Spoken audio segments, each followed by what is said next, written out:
Some pranks end with laughter. Others become published scandals, courtroom disasters, and stories that outlive everyone involved. Long before social media, people could still manufacture a fake, spread a rumor, and watch an entire community react. The tools were slower, but the damage could be just as real. The following 3 stories began with vanity, irritation, or greed.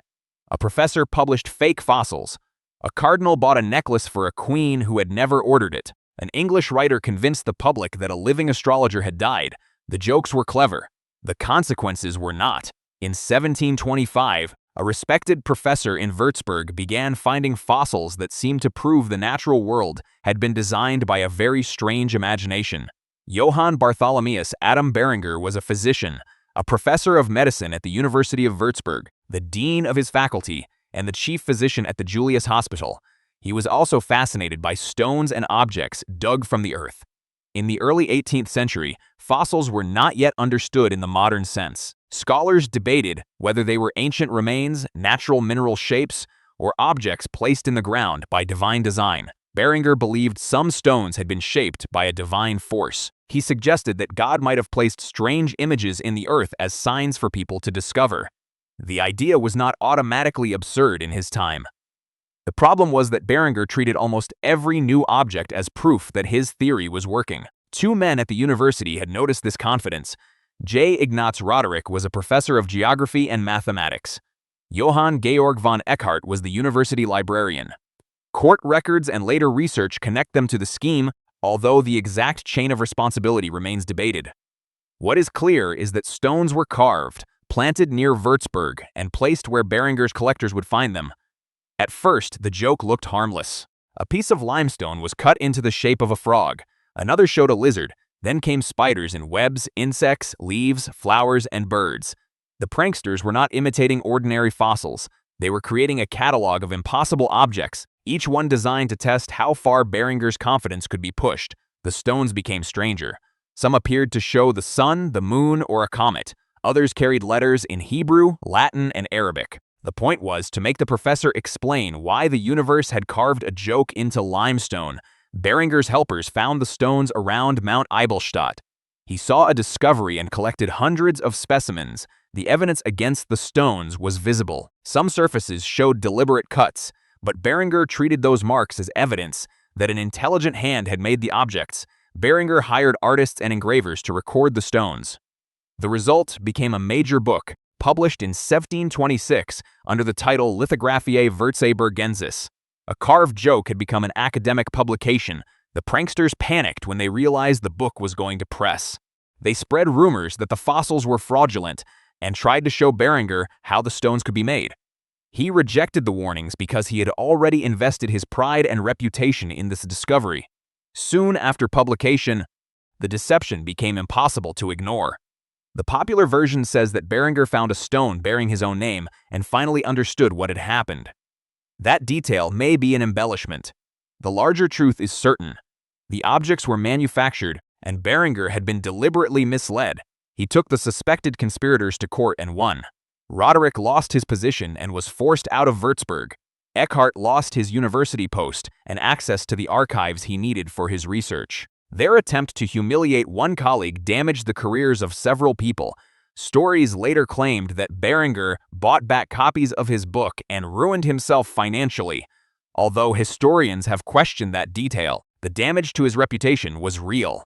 The stones became known as the Würzburg Lying Stones, and some still survive in museum collections. His colleagues wanted to teach him humility.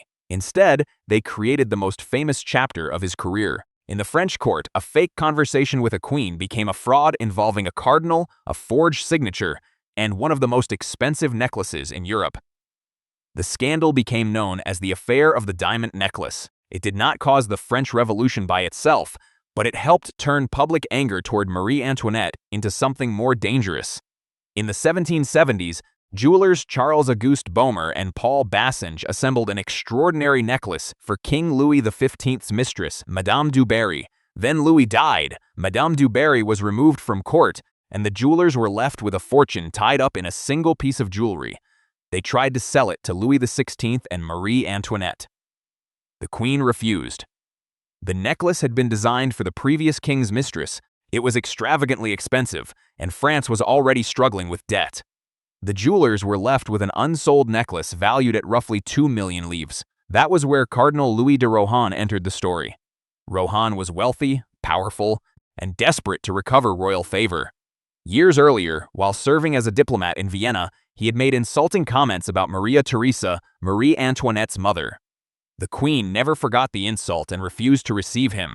A woman named Jeanne de Valois-Saint-Remy recognized Rohan's desperation. She claimed to have noble connections and access to the queen's circle. Jeanne told Rohan that she could repair his relationship with Marie Antoinette and began carrying letters between them. The letters were not written by the queen. Jeanne's associate, Rétaux de Villette, forged the replies. The messages gradually became warmer. Rohan began to believe that Marie Antoinette had forgiven him, and perhaps even felt affection for him. Jeanne then hired Nicole Leguay, a young woman who resembled the queen, to meet Rohan in the gardens of Versailles at night. In the darkness, the impersonator played the role of Marie Antoinette, offered Rohan a rose, and told him that the past could be forgotten. Rohan believed the meeting was real. Jeanne began borrowing money from him, claiming that it was needed for the queen's charitable work. The more he invested, the harder it became to admit that he might have been fooled. Then the jewelers approached Jeanne. She told Rohan that Marie Antoinette wanted the necklace but could not buy it openly. The queen, she claimed, feared that the public would resent an extravagant purchase during a financial crisis. The story matched everything Rohan wanted to believe. If he bought the necklace for the queen, he could prove his loyalty and return to her favor. He agreed to act as a secret intermediary. Rohan received the necklace and delivered it to a man he believed was one of the queen's representatives. That man carried it to Jeanne. The necklace was broken apart, and its diamonds were sold through contacts in Paris and London. Rohan waited for the queen to thank him. No message arrived. She did not wear the necklace or mention it, and he hesitated when the jewelers demanded payment. The jewelers went directly to Versailles and asked Marie Antoinette why she had not worn the necklace. The queen had no idea what they were talking about. She had refused the necklace years earlier and had never authorized Rohan to buy it. Rohan was summoned before the king and queen. He brought the forged letters as proof. Jeanne, Rétaux de Villette, Nicole Leguay, and other associates were arrested. The royal court expected the trial to restore the queen's name. It had the opposite effect. France was suffering from debt, food shortages, and anger toward a monarchy that many people believed Marie Antoinette represented. Rohan was acquitted in 1786. The court concluded that he had been deceived and that Marie Antoinette was not involved in the purchase. Jeanne was found guilty, imprisoned, and branded for theft. She later escaped from the Salpêtrière prison while disguised as a man and fled to London. From London, Jeanne published a memoir that blamed the queen. Her version was false, but it matched what a hostile public already wanted to believe. The official verdict said Marie Antoinette was innocent. Popular opinion treated the scandal as proof that Versailles was corrupt. The necklace was dismantled and scattered through the market. The queen never owned it. She never wore it. Yet its image became attached to her name. 3 years after the trial, the French Revolution began. The necklace affair did not create the crisis, but it gave public anger a glittering symbol. A forged letter had convinced a cardinal that the queen loved him. Then 2 million livres turned a private confidence trick into political evidence. In 1708, Jonathan Swift decided that the best way to defeat an astrologer was to publish his death before it happened. The target was John Partridge, a popular almanac maker whose annual publication, Merlinus Liberatus, mixed astrology, predictions, scientific claims, and public commentary. To readers in 18th century England, an almanac was part calendar, part newsletter, and part guide to the future.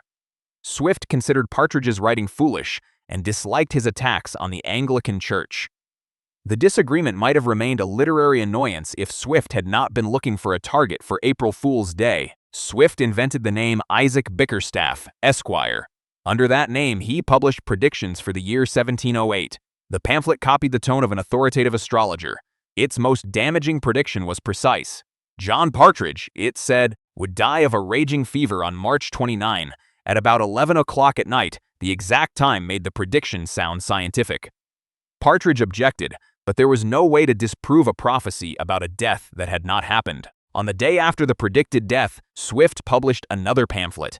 This time, he wrote as an anonymous government employee. The writer announced that Bickerstaff's prediction had come true. Partridge was dead, the pamphlet claimed. The only error was the exact hour. Swift then published an elegy under his own name.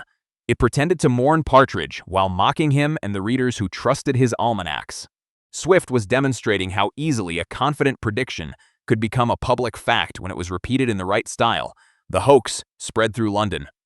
Reports described mourners near Partridge's home, an undertaker offering funeral services, and people treating his wife as a widow. Some details were embellished, but the central damage was real. Partridge had to publish a statement explaining that he was alive. That statement created a second trap. If Partridge ignored the hoax, people could continue treating him as dead. If he protested, Swift could use the protest as fresh material. Partridge chose to protest and accused Swift. In 1709, Swift returned as Bickerstaff and published A Vindication of Isaac Bickerstaff. His argument was brutally simple. A man who was truly alive, he suggested, would not need to keep insisting that he was alive. The more Partridge defended himself, the more Swift presented the defense as proof that the astrologer had lost. The prank damaged Partridge's credibility for the rest of his life. The name Isaac Bickerstaff became more memorable than the name of the man who had been targeted. Later, Richard Steele used Bickerstaff when developing the Tatler, and Benjamin Franklin drew inspiration from it, for poor Richard Partridge died in 1715, 7 years after Swift had first declared him dead. The prediction was wrong. It still succeeded as satire. Because the public remembered the performance, not the accuracy. Swift had not killed a man. He had made the world treat a living man like a dead one, then forced him to spend years proving that reality had not changed. The three pranks were different, but each one exploited the same weakness. People trusted a story that confirmed what they already wanted to believe. Beringer wanted the earth to validate his importance. Cardinal de Rohan wanted to believe that the Queen had forgiven him.